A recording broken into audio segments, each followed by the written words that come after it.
नमस्कार नमस्कार नमस्कार hello everyone, welcome back. This is Deepak Gupta from क्रिप्टोशल। और दोस्तों, इस वीडियो को लेकर आने का रीज़न एक ही है कि कल के दिन जो है वो यूट्यूब और गूगल जो है पूरा का पूरा डाउन हो चुका था, जिसका इम्पैक्ट जो है बहुत सारे लोगों के लाइफ के ऊपर पड़ा है। ऑफ कोर्स, क्योंकि ये इतने बड़े बड़े कंपनी जो है वो मोस्ट ऑफ द लोगों के लाइफ के ऊपर जो है वो इम्पैक्ट करते हैं, इन लोगों की सर्विसेज जो है वो इम्पैक्ट करती है। और ये एक इम्पॉर्टेंट रीज़न है जो जिसके लिए मैं ये वीडियो लेकर आ रहा हूँ कि जिस तरीके से ये बड़े बड़े कंपनी टेक जायंट जो है, जो यूट्यूब और गूगल जो है, उनकी सर्विसेज जो डाउन होती है, तो फिर कभी बिटकॉइन के ब्लॉकचेन की सर्विसेज नहीं बोलूँगा, बिटकॉइन का ब्लॉकचेन का जो नेटवर्क जो है वो कभी पिछले 11 साल में डाउन क्यों नहीं हुआ, और उसके पीछे कौन से ऐसे रीज़न्स है, उसके कौन से ऐसे फीचर जो है जिसके बारे में आप सभी को जानना चाहिए कि ऐसे कौन से फीचर जो है जो बिटकॉइन के ब्लॉकचेन की सिक्योरिटी को काफ़ी ज़्यादा बढ़ा देते हैं। तो उस टॉपिक को शुरुआत करने से पहले हम सबसे पहले देख लेते हैं इस ट्वीट को। तो ये ट्वीट जो है वो निश्चल शेट्टी की तरफ से, अगर आप क्रिप्टो कम्युनिटी में काफ़ी वक्त से जुड़े हुए हैं तो आपको पता ही होगा, ये ट्वीट जो है हर रोज़ आता है, हैशटैग इंडिया वॉन्ट्स क्रिप्टो। तो अभी तक आप लोगों ने ट्विटर के ऊपर अकाउंट नहीं बनाया होगा तो जस्ट मैं सजेस्ट करता हूँ कि आ जाइए और कम्युनिटी से जुड़ जाइए। सो day 775, Google services going down stopped work for millions of people. While that may not happen often, but you do realize that few companies control large part of our lives. Decentralization solve this. Take power back in your hands. Take your power back in your hands. Alright, so चलिए शुरू करते हैं। आप लोगों ने video देखा क्या नहीं वो पता नहीं, आलू के बारे में था। Okay, so what makes the Bitcoin blockchain secure. ऐसी कौन सी चीज़ें जो है जो बिटकॉइन के ब्लॉकचेन को इतना ज़्यादा सिक्योर बना देती है। और कोई भी कंपनी ले लो आप, कोई भी ऐसी टेक जायंट ले लो, कोई भी टेक्नोलॉजी ले लो, जो डाउन होती है या फिर हैक होती है, उसके पीछे जो रीज़न जो होता है वो मोस्ट ऑफ द टाइम जो है वो फाइनेंशियल इंसेंटिव होता है, पैसों के लिए होता है, हैकिंग पैसों के लिए होती है। और जब बात पैसे की आती है, जब बात फाइनेंशियल इंसेंटिव की आती है, तो मेरे ख्याल से बिटकॉइन जो है वो अभी जो है सबसे टॉप लिस्ट में है, हनी बैग है। और इतने टॉप लिस्ट पर होने के बावजूद भी बिटकॉइन को कोई हैक नहीं कर सकता थ्योरेटिकली, और प्रैक्टिकली भी काफ़ी ज़्यादा इम्पॉसिबल है बिटकॉइन के नेटवर्क को हैक करना या बिटकॉइन के नेटवर्क को डाउन करना। और उसी को हम बोलते हैं 51% अटैक, जिसके ऊपर मैंने कम्प्लीटली डिटेल में मैंने वीडियो बनाई है। आप जस्ट चेकआउट कर सकते हो या फिर मैं ऊपर आई बटन में उसकी लिंक दे दूंगा। एक्चुअली इसके जो फीचर जो है मैंने इस चैनल के ऊपर काफ़ी बार एक्सप्लेन किए हुए हैं, बट जो कल के दिन जो हुआ, जो बड़े बड़े टेक जायंट्स के साथ जो हुआ, तो वो एक अच्छा टाइम है जहाँ पर हम वापस बिटकॉइन के कुछ इम्पॉर्टेंट फीचर्स को हम रीब्रश करें, कुछ वापस रिफ़्रेश करें, ताकि हम सबको पता चले कि आखिर में ऐसा क्या है बिटकॉइन के टेक्नोलॉजी में। सो सबसे पहले जो है, bitcoin is cryptographic, irreversible, distributed and public. ये इसके कुछ इंपॉर्टेंट फीचर्स है जहाँ पर जो है बिटकॉइन का सिस्टम जो है, प्रोटोकॉल जो है वो कम्प्लीटली क्रिप्टोग्राफिकली कोडेड है, वो कम्प्लीटली इरिवर्सिबल है। आगे जाकर हम इसमें डिटेल में बात करेंगे। ये कम्प्लीटली डिस्ट्रीब्यूटेड है, इसके ट्रांजैक्शन जो होते हैं वो कम्प्लीटली डिस्ट्रीब्यूटेड है, और ये कम्प्लीटली पब्लिकली अवेलेबल है। Private keys or hijacking the blockchain by controlling 50% of the network's computing power are all but impossible। जो 51% का जो अटैक जो होता है, या फिर सबसे ज़्यादा कंप्यूटिंग पावर को होल्ड करने की जो थेरोटिकल कॉन्सेप्ट जो है, जो कंस्पिरेसी थ्योरी जो है, वो कहीं ना कहीं पर ऑलमोस्ट इम्पॉसिबल है।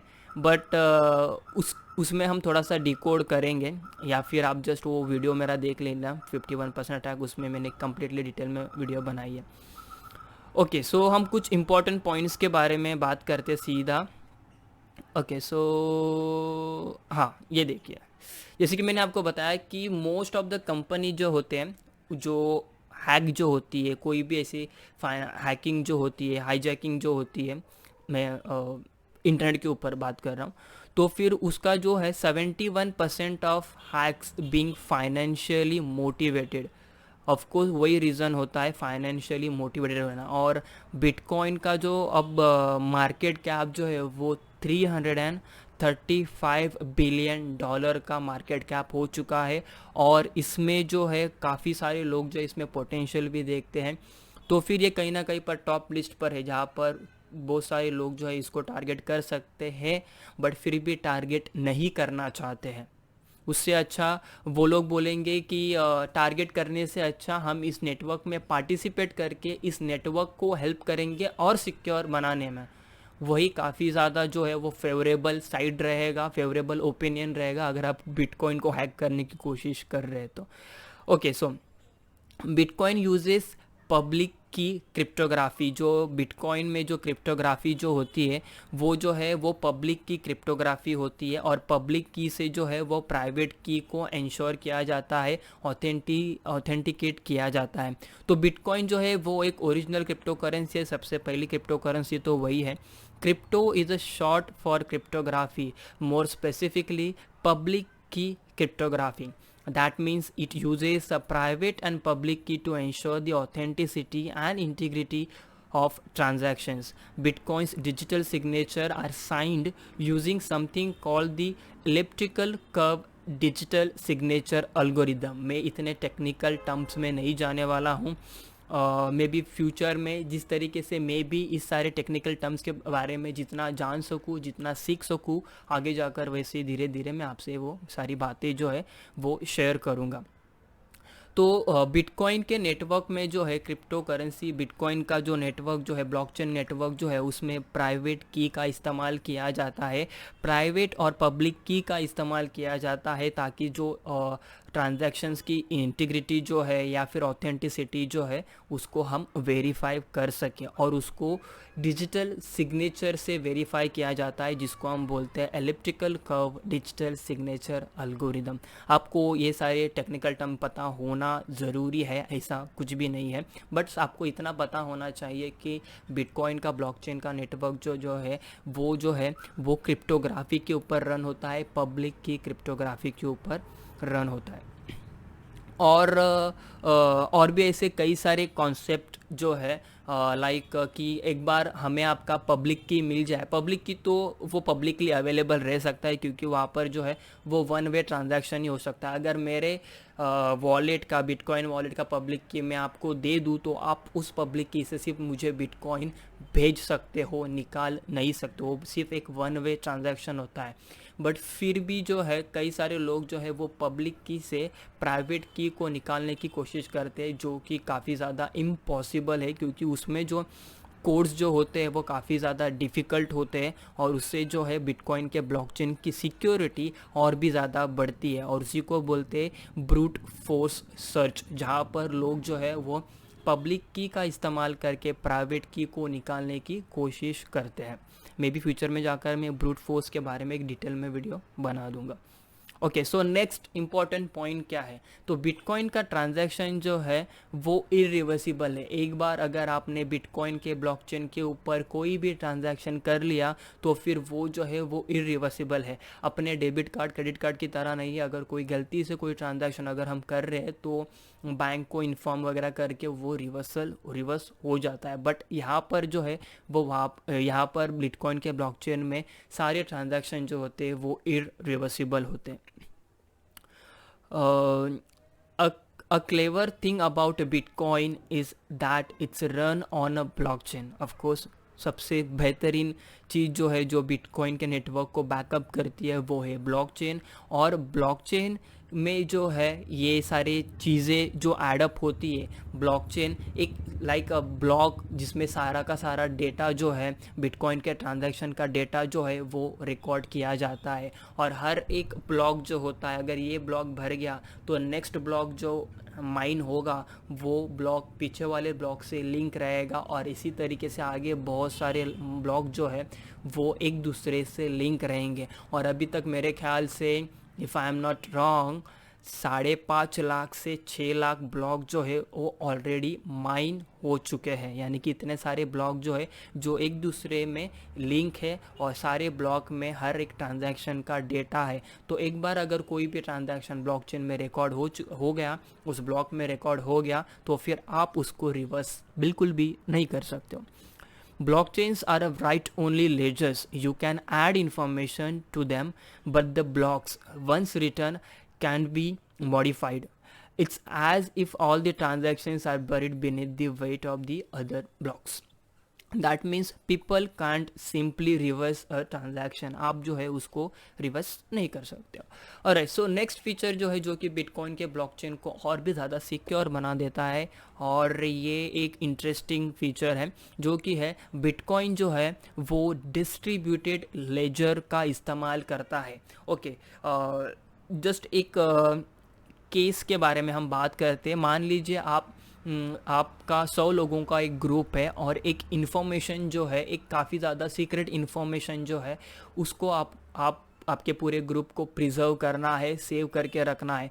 तो मोस्ट प्रॉब्ली हम क्या करते हैं, एज अ ट्रेडिशनल वर्ल्ड में मेरे ख्याल से यही होते आ रहा है कि हम किसी एक या दो लोगों के पास जो है वो इन्फॉर्मेशन को सिक्योर करने की जिम्मेदारी दे देते हैं, और वही चीज़ जो है वो ज़्यादा वनरेबल बन जाती है, काफ़ी ज़्यादा डेंजरस बन जाती है। बट व्हाट इफ़ जो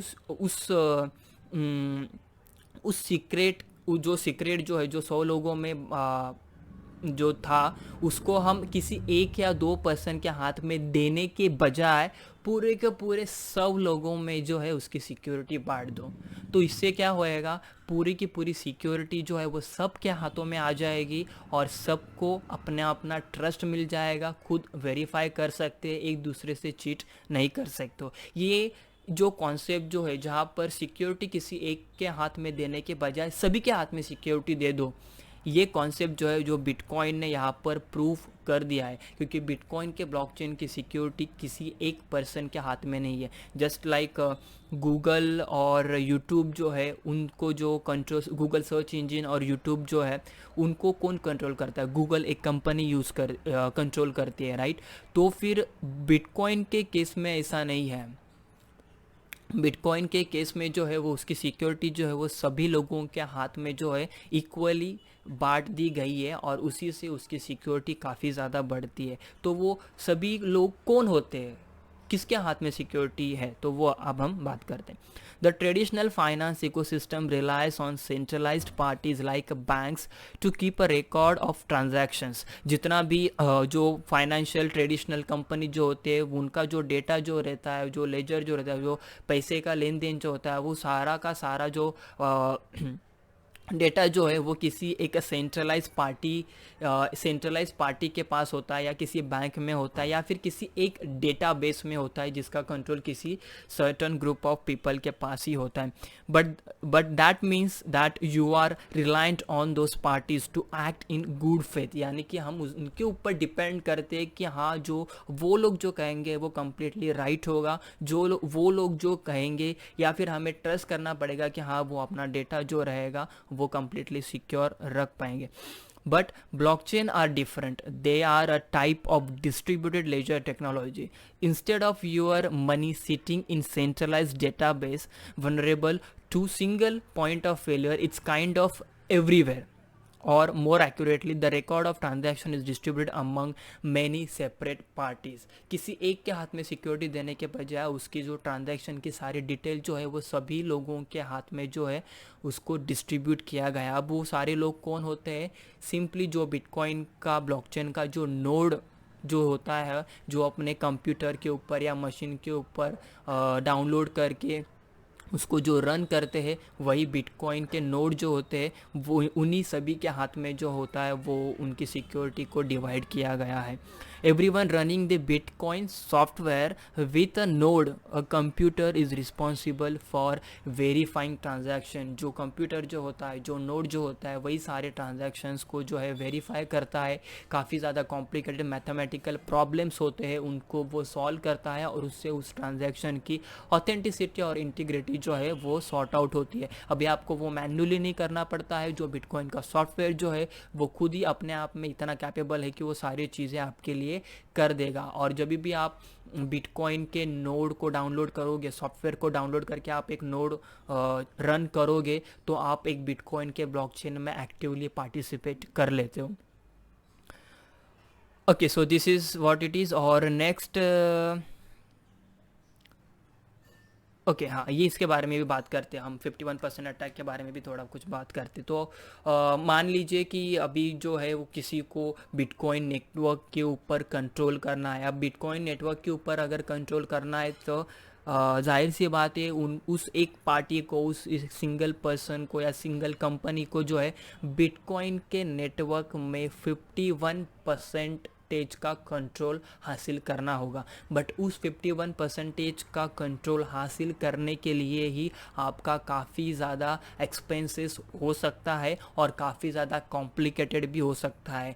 और अगर कोई सोच रहा है कि हम पूरे के पूरे कंपनी को, बहुत बड़े बड़े कंपनीज को साथ मिलाकर बहुत सारा पैसा वगैरह डालकर, बिलियंस एंड करोड़ों एंड अब जो पैसा डालकर हम बिटकॉइन के ब्लॉकचेन को हम हैक करेंगे और कुछ उसके पूरे नेटवर्क को डिस्ट्रॉय करेंगे, उससे बेहतर सॉल्यूशन ये निकल के आता है कि मे बी उतना ही पैसा, उतना ही टाइम और उतना ही जो वक्त बोलिए या जो भी पैसा जो आपने उसमें जो लगाया है, वही सारा पैसा जो है या वही सारा टाइम जो है, जितने भी कॉम्प्लिकेशन जो आ रहे हैं, वही सारी चीज़ें जो है वो बिटकॉइन के नेटवर्क के फेवर में यूज़ कीजिए. यानी कि बिटकॉइन की माइनिंग में यूज़ कीजिए या बिटकॉइन के नोड को रन करने में यूज़ कीजिए.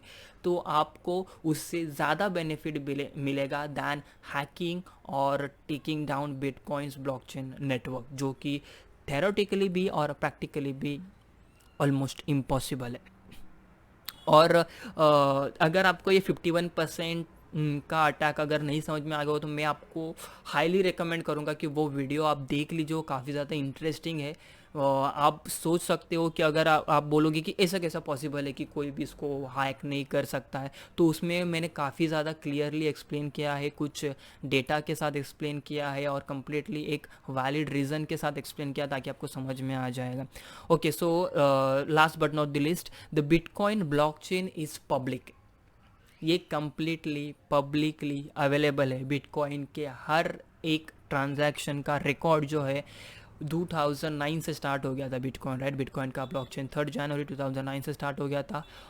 वो स्टार्ट होने से फर्स्ट ट्रांजैक्शन से, जेनेसिस ट्रांजैक्शन से अभी तक के ट्रांजैक्शंस को आप अभी भी देख सकते हो, और आगे आने वाले 100 साल के बाद भी आप बिटकॉइन के ब्लॉकचेन के ऊपर वो सारे ट्रांजैक्शंस को देख सकते हो और वेरीफाई कर सकते हो, क्योंकि बिटकॉइन का ब्लॉकचेन जो है वो कम्प्लीटली पब्लिकली अवेलेबल है. कोई भी इसमें पार्टिसिपेट कर सकता है और कोई भी इसको क्रॉस वेरीफाई कर सकता है, कोई भी इसको चेक कर सकता है. Everyone can see the transactions on the Bitcoin blockchain. It's public ledger, एक बहुत बड़ा जॉइंट अकाउंट है और जो कि कम्प्लीटली पब्लिकली इंटरनेट के ऊपर अवेलेबल है. While that means someone can see what's in your wallet. तो इसका मतलब ये होता है कि जो बिटकॉइन के एड्रेसेज जो है वो कोई भी देख सकता है कि आपके पास कितने बिटकॉइन है इन द मेरा ये कहने का मतलब है कि जो वॉलेट जो है, जो वॉलेट का एड्रेस जो रहेगा, पब्लिक एड्रेस जो रहेगा, वो कोई भी चेक कर सकता है कि इस एड्रेस में कितने बिटकॉइन अवेलेबल है. बट ये कम्प्लीटली सुडोनोमस होता है, यानी कि किसी को पता नहीं होता कि ये वॉलेट के पीछे आप हो. तो सिर्फ वो वॉलेट का डेटा देता है, वो इस वॉलेट में कितने बिटकॉइन है, इस वॉलेट में कितने बिटकॉइन नहीं है, इस वॉलेट से कहाँ पर कौन से वॉलेट में बिटकॉइन गए हैं, ये सारा डेटा जो है, या फिर ट्रांजैक्शन कंप्लीट हुआ है या नहीं हुआ है, वो सारा डेटा जो है वो आपको एक बहुत बड़े बिटकॉइन के ब्लॉकचेन यानी कि पब्लिक लेजर में कम्प्लीटली अवेलेबल अवेलेबल होता है. Only the person who holds the private key to bitcoin address can move the fund. Of course ये कम्प्लीटली पब्लिकली अवेलेबल होता है, बट ट्रांजैक्शन कौन कर सकता है? जिसके पास अपने वॉलेट की प्राइवेट की होती है, जो हमने फर्स्ट पॉइंट में ही डिस्कस किया है, पब्लिक की क्रिप्टोग्राफी. तो अगर आपके पास कोई वॉलेट है तो उस वॉलेट में ट्रांजैक्शन वही कर सकता है जिसके पास उस वॉलेट की प्राइवेट की अवेलेबल हो. तो ये कम्प्लीटली इसी सारी रीज़न की वजह से जो है वो बिटकॉइन का ब्लॉकचेन काफ़ी ज़्यादा जो है सिक्योर होता है. और बिटकॉइन का ब्लॉकचेन जो है वो कम्प्लीटली एक ओपन ट्रू ब्लॉकचेन है. अब एक ओपन ट्रू ब्लॉकचेन के फीचर्स क्या होते हैं? तो वो ब्लॉकचेन जो होता है, एक ट्रू ब्लॉकचेन जो होता है, एक रियल में जो ब्लॉकचेन जो होता है वो कम्प्लीटली ओपन होता है, कोई भी इसमें पार्टिसिपेट कर सकता है. वो कम्प्लीटली पब्लिकली अवेलेबल होता है, कोई भी इसको क्रॉस